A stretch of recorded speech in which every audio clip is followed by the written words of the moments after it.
Research has shown that in order to show up as a more engaging and authentic speaker that is positively received, you're going to want to show up as someone who is open, someone who is warm, and someone who is very inviting. What does that look like? Typically, that would mean that your body is relaxed, standing tall or sitting tall, relaxed eyes, relaxed hands, relaxed facial expressions, not being overly tense, not overdoing anything, not forcing it, and not overthinking it either. This would be closed, hunched over, arms tight, folded together. This is like a very safe place to be for people when they're feeling uncomfortable, but it's also a very closed off place to be. An open, warm, and inviting speaker has an open, relaxed body. When you are passionate about what you have to say, everything kind of falls into place. The emotions will show themselves. Your body will be in sync with your emotions because you are going to focus on doing everything in your power to make sure that those people you're speaking to are paying attention, that they care, and that the message was received. Everybody sees themselves in a different way, and even though you can be your harshest critic, you can also have blind spots, so it's helpful time to time to get outside opinions. The same thing goes for when you are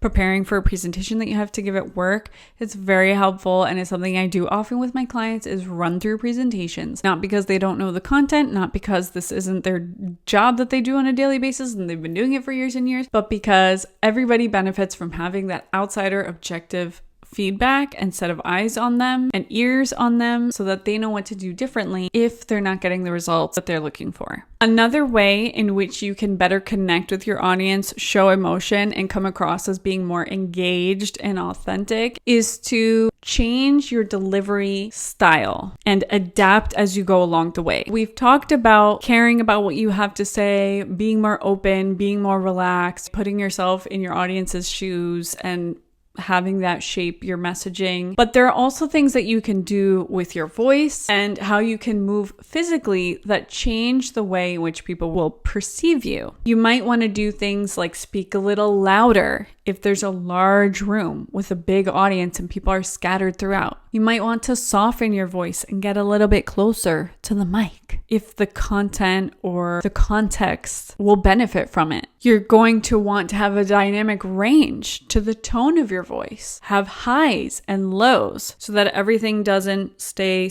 stagnant and monotone. If I was talking like this the whole time in the video, would you get bored of what I had to say? Would you be able to pay attention to what I have to say? Or is it easier when I talk like this?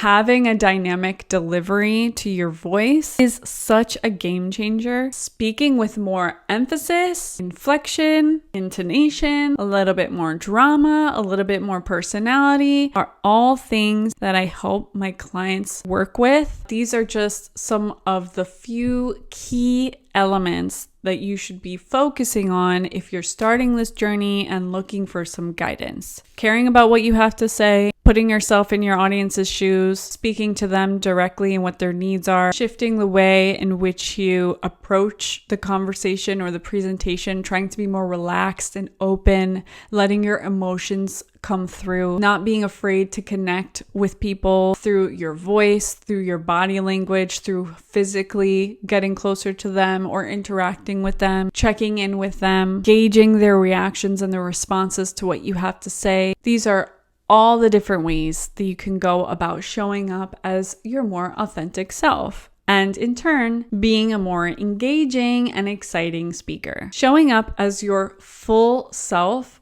takes courage, and it certainly takes a lot of practice. It's not something you're going to get right on the first try, or maybe even the first few tries. Each time will get a little bit easier, and it's important to know that the nerves that you have bubbling up inside you simply show that you care. You care about what you do, you care about connecting with people, and that's a good thing. Let it drive you, let it motivate you, let the adrenaline that pumps through you feed the energy and the emotion and the passion that you have. I hope that you take what you learned from today's video into your next preparation, practice, and rehearsal.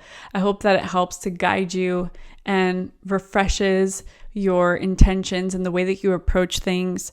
I hope that you stay kind to yourself, try not to be too hard on yourself if things don't go the way that you want them to every single time, because public speaking is a journey and working on your communication skills is something that always has room for improvement. The important part is that you continue to try, that you continue to put yourself out there. If you do something that you truly believe in and you care about, it's going to be worth it. You're going to look back in time and cringe at where you started, but you'll be so proud of your journey along the way. If you are someone who is really feeling stuck, struggling, self-conscious, overthinking everything, you feel like you're getting in your own way, and you're looking for more professional support and coaching, feel free to take a look at my information down in the description box. You can check out my website, which tells you all about the services that I offer for one-on-one coaching. And if you have any questions, be sure to leave them in the comments or send me a DM on social media. Thank you so much for watching this video, and I will see you in the next one. Bye!